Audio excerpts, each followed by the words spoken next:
Let's go straight across to Jai Panda, Delhi BJP in charge, joining us. Mr. Panda, congratulations. You can say I told you so, Maria. You had spoken to me on the day of polling. On the day polling, campaigning ended, and you had told me that you're forming the government. So it clearly looks like 47. Would you want that number to go up to 50 perhaps? Or if not 49, the 1993 number?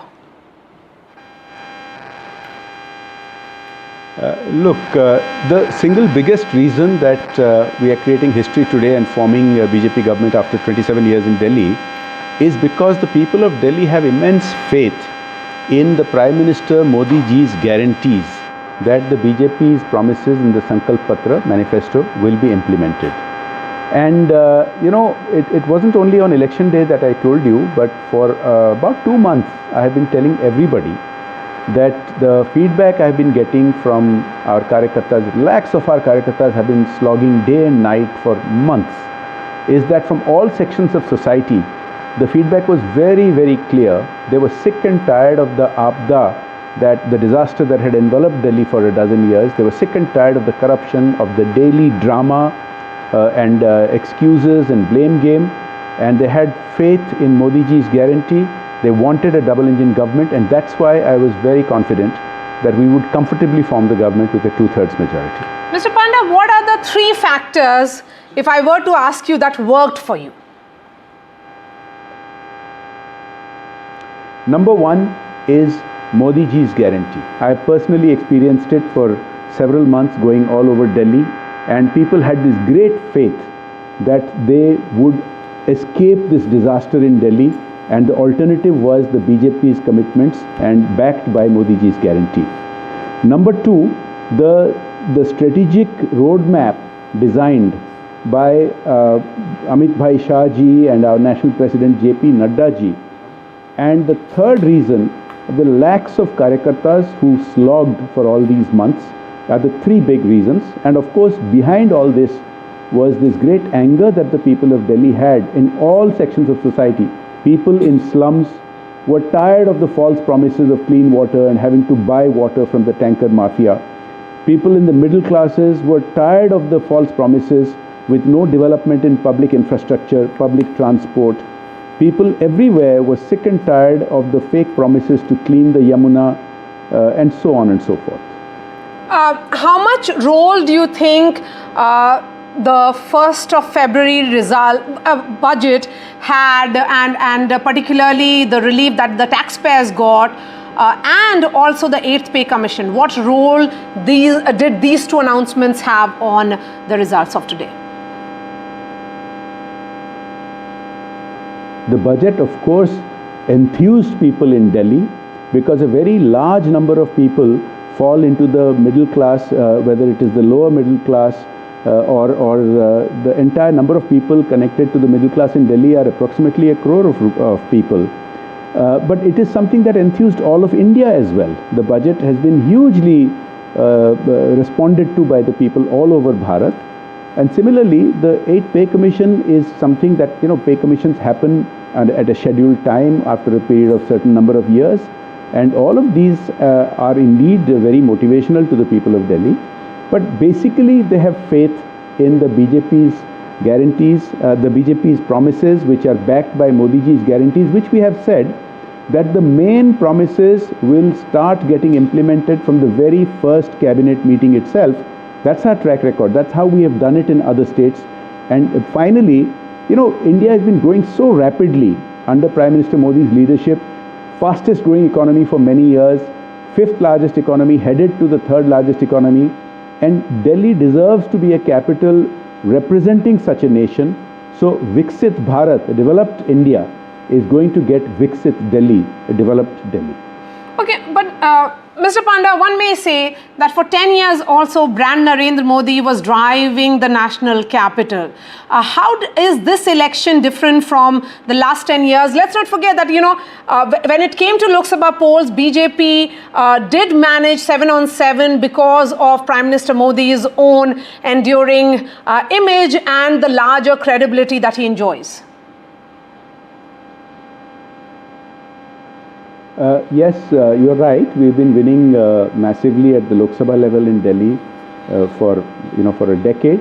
But even in the local elections, even in the assembly elections and in the Delhi municipal corporation elections, our vote share had been gradually rising. And during this time, this Apda, which had come to life on the shoulders of Anna Hazare and by branding themselves falsely as Kattar Imandar, honest people with supposed to be a breath of fresh air, they had indeed fooled the people of Delhi with their fake promises. And it took a while, but the people of Delhi figured that out, because to hear the same false promises once, twice was maybe okay, 3 times was a bit too much, and they had made up their mind to change this after. Okay, last couple of questions for you, Mr. Panda. I know you have the day has just begun and the celebrations will be beginning at the BJP headquarters. And since you were involved in the entire strategy, so you have a great role to play in this victory. But my question is that the last time around BJP formed the government was in 1993. At that time, you won 49 seats. This time your vote share is really high, almost similar to your Lok Sabha numbers of 51%. I mean, it's hovering around 48, 49 at the moment. My question is that it appears that for Delhi voters, the split verdict that they were used to giving, they have no longer given. So what changed for the party? I mean, where do you think you started to get it right? At what was the inflection point? Again, let me repeat, I'm a member of a team where the Prime Minister's promises, our senior leadership strategic input and the lakhs of karyakartas have made all the difference. I'm very fortunate to have been involved in this particular campaign. Now, you're right, this is historic. It is life, and Delhi's history has come full circle back to what it was almost 3 decades ago. The people have tried everybody else in the meantime. They've tried Congress for a long time. They've tried this Apda for a dozen years. The turning point was a combination of Modi ji's guarantees that we will implement these 250 odd promises that the BJP has included in the Sankalp Patra. Our track record is there.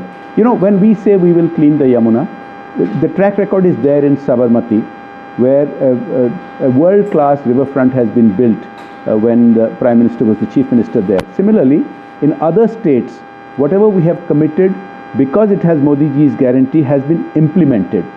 And this, in combination with the anger that the people of Delhi had against this Apda's fake promises and corruption, was what made the turning point this time.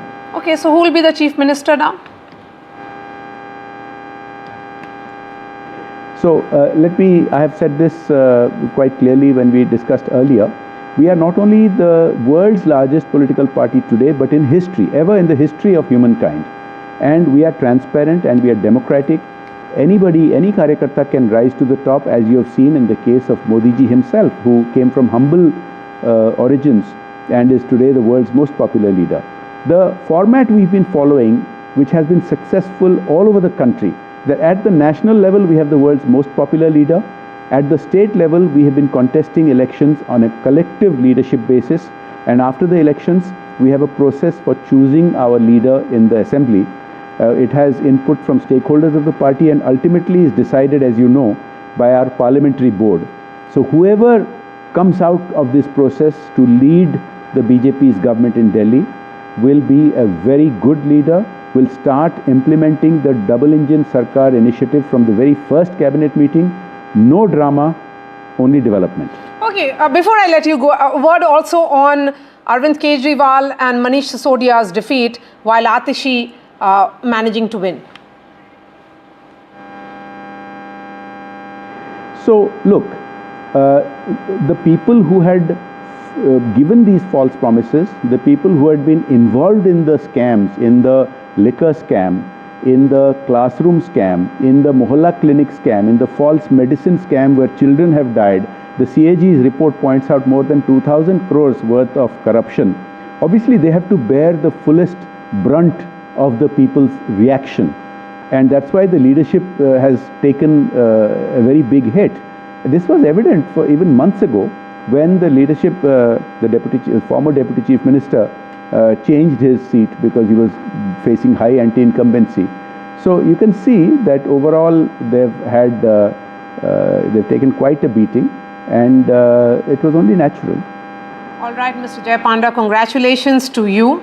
You are part of scripting history. So many congratulations, and thank you so much for speaking to NDTV.